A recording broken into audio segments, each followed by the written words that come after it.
Assalamualaikum warahmatullahi wabarakatuh. Perkenalkan, nama saya Legiar Sapratama. Saya dari Prodi D3 Teknologi Laboratorium Medis kelas 1A. Saya akan menjelaskan beberapa materi dari mata kuliah anatomi fisiologi, mulai dari sistem perkemihan, sistem reproduksi pria dan wanita, dan tentang sel makhluk hidup. Nah, materi yang pertama yaitu tentang sistem perkemihan. Sistem perkemihan merupakan sistem di mana terjadinya proses penyaringan zat-zat sisa metabolisme di dalam darah, sehingga darah bebas dari zat-zat yang tidak dibutuhkan oleh tubuh dan menyerap kembali zat-zat sisa metabolisme yang masih diperlukan di dalam tubuh. Sistem perkemihan ini terdiri dari dua buah ginjal, ureter, kandung kemih, otot sphincter, dan juga uretra. Nah,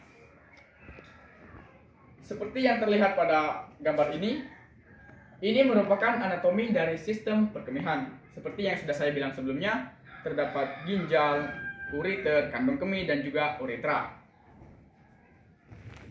Nah, adapun fungsi dari sistem perkemihan ini yaitu untuk menghasilkan urin melalui proses penyaringan zat-zat sisa metabolisme di dalam tubuh dan cairan yang berlebih di dalam darah. Kemudian, urin akan disalurkan ke kandung kemih melalui ureter. Setelah kandung kemih ini penuh, Anda akan mengeluarkan urin melalui uretra. Nah, adapun cara kerja dari sistem perkemihan ini pada saat terbentuknya urin itu melalui 3 tahap. Tahap yang pertama yaitu filtrasi atau penyaringan. Zat-zat sisa metabolisme di dalam darah akan disaring. Nah, proses ini terjadi pada badan Malpighi. Adapun hasil dari proses ini disebut dengan urin primer. Tahap yang kedua yaitu tahap reabsorpsi. Air, glukosa, protein, dan nutrisi lainnya ini akan diserap kembali ke aliran darah kapiler yang mengelilingi tubulus. Pada tahap ini terjadi di tubulus proksimal, tubulus distal, dan juga tubulus pengumpulan. Adapun hasil dari reaksi ini disebut dengan urin sekunder. Nah, tahap yang terakhir yaitu tahap augmentasi atau sekresi. Tahap augmentasi atau sekresi merupakan tahap proses terbentuknya urin akhir. Nah, sekresi merupakan proses pembuangan zat-zat sisa metabolisme di dalam tubuh yang berupa urin. Selanjutnya yaitu materi yang kedua, yaitu tentang sistem reproduksi pada pria dan wanita. Nah, kita tentunya sudah tidak asing lagi mendengar istilah sistem reproduksi antara pria dan wanita. Nah, sistem ini merupakan sistem organ seksual di mana organ ini saling berkombinasi atau saling bekerja sama untuk tujuan reproduksi seksual. Yang pertama yaitu sistem reproduksi pada pria. Sistem reproduksi pada pria ini bertujuan untuk memproduksi, menyimpan, dan juga menghantarkan sel sperma untuk membuahi sel telur. Nah, seperti yang terlihat pada gambar ini merupakan anatomi dari sistem reproduksi pada pria. Terlihat di sini ada beberapa organ-organ yang terdapat di dalam reproduksi pada pria. Mulai dari kandung kemih yang fungsinya adalah untuk menampung urin sebelum urin dikeluarkan, vas deferens yang mana fungsinya adalah untuk mengangkut sperma dari epididymis menuju ke kantung sperma. Terus di sini terdapat penis. Penis berfungsi sebagai saluran urin dan juga sebagai tempat keluarnya sperma. Terus terdapat saluran uretra di mana fungsinya adalah sebagai tempat saluran urin sekaligus tempat saluran dari sperma itu. Nah, kemudian di sebelah kiri saya bagian atas ini terdapat vesicula seminalis yang berfungsi untuk memproduksi alkali, fruktosa, dan juga protein pembekuan. Terus selanjutnya terdapat kelenjar prostat. Fungsi dari kelenjar prostat adalah untuk menghasilkan cairan yang bersifat asam. Nah, selanjutnya di sini terdapat kelenjar Cooper berfungsi untuk menghasilkan lendir dan juga cairan yang bersifat basah.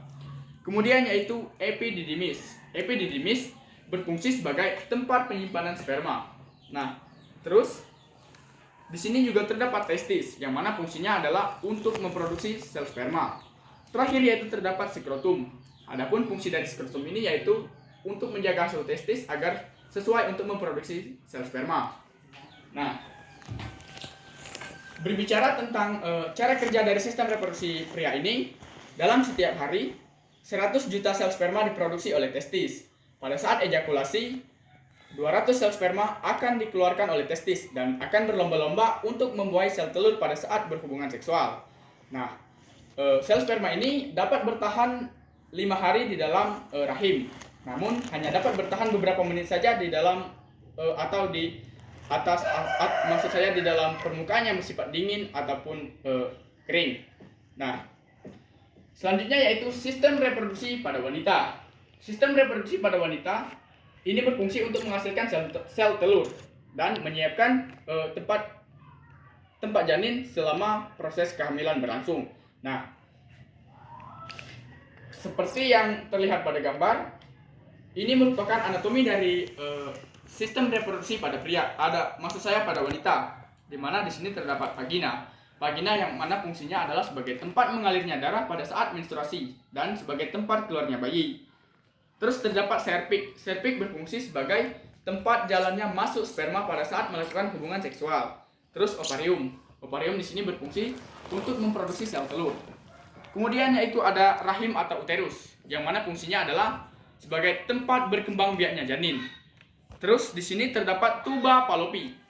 Fungsi dari tuba Fallopi adalah sebagai tempat yang dilalui oleh sel telur pada saat sel telur berpindah dari ovarium menuju rahim. Dan tuba Fallopi juga berfungsi sebagai tempat terjadinya pembuahan. Nah, selain organ-organ reproduksi pada wanita yang sudah saya sebutkan tadi, sistem reproduksi wanita juga memiliki organ-organ yang berada di luar seperti mons pubis.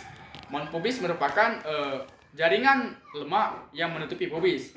Terus selanjutnya terdapat labia mayora, yang mana fungsinya adalah untuk melindungi sistem reproduksi wanita yang berada di luar. Terus terdapat juga labia minora. Labia minora mengelilingi uterus dan juga vagina. Kemudian yaitu ada kelenjar Bortalin, yang mana fungsinya maksud saya yang mana kelenjar Bortalin ini berbentuk seperti kacang yang berada di pembukaan vagina. Terus terdapat maksud saya terdapat cortilex, yang mana berbentuk tonjolan dan sangat sensitif terhadap rangsang. Nah, adapun cara kerja dari sistem reproduksi wanita ini yaitu setiap aktivitas dari sistem reproduksi wanita itu dikontrol dan dikendalikan oleh hormon. Nah, hormon ini dilepaskan oleh otak dan juga ovarium. Kedua hormon ini akan saling berkombinasi untuk memulai siklus reproduksi pada wanita. Nah, lamanya waktu siklus reproduksi pada wanita ini berlangsung antara 24 sampai 35 hari. Dalam jangka waktu tersebut, sel telur akan dibentuk dan dimatangkan. Di waktu yang bersamaan, dinding sel juga akan siap untuk dibuahi. Nah, apabila dalam jangka waktu tersebut dinding sel tidak mengalami pembuahan, maka dinding sel tersebut akan luruh dan akan dikeluarkan dari sistem reproduksi wanita. Nah, proses inilah yang disebut dengan istilah menstruasi. Selanjutnya yaitu materi yang ketiga, yaitu tentang sel makhluk hidup. Sel merupakan sistem atau satuan unit terkecil penyusun makhluk hidup.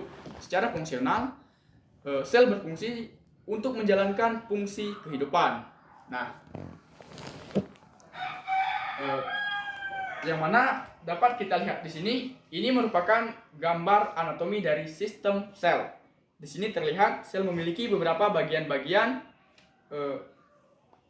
yang menyusun sel. Mulai dari membran plasma. Membran plasma di sini berfungsi untuk menjaga dan melindungi sel dan sebagai tempat berlangsungnya reaksi kimia. Terus yang kedua itu terdapat sitoplasma. Sitoplasma di sini berfungsi untuk melarutkan zat kimia.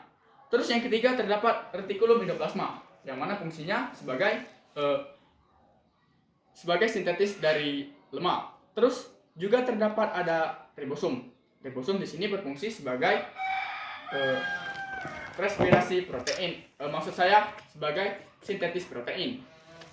Kemudian yaitu ada mitokondria. Mitokondria berfungsi sebagai tempat respirasi aerob. Terus terdapat juga lisosom, yang mana fungsinya adalah untuk memproduksi dan menyimpan pencernaan enzim pencernaan seluler. Terus ada badan Golgi. Badan Golgi berfungsi untuk atau berfungsi sebagai alat ekskresi sel. Selanjutnya yaitu terdapat sentrosum atau sentrosol, yang mana sentrosol ini berfungsi untuk melakukan pembelahan sel. Selanjutnya yaitu terdapat mitokondria. Mitokondria di sini berfungsi membentuk silia dan juga flagellata serta komponen-komponen lainnya. Terus ada peroxisum. Peroxisum berfungsi untuk mengurangi peroksida. Dan terakhir di sini terdapat inti sel, yang mana inti sel ini berfungsi sebagai pengendali dari aktivitas sel. Nah, adapun cara kerja dari sel ini yaitu mendegradasi molekul, menerima dan mengirimkan pesan kimia, terus menjalani bagian yang bergerak di sel, memindahkan seluruhnya sel replikasi. Nah, demikianlah yang dapat saya sampaikan. Apabila ada salah kata ataupun ada yang kurang tepat, saya mohon maaf karena saya juga masih dalam tahap belajar. Saya akhiri, wassalamualaikum warahmatullahi wabarakatuh.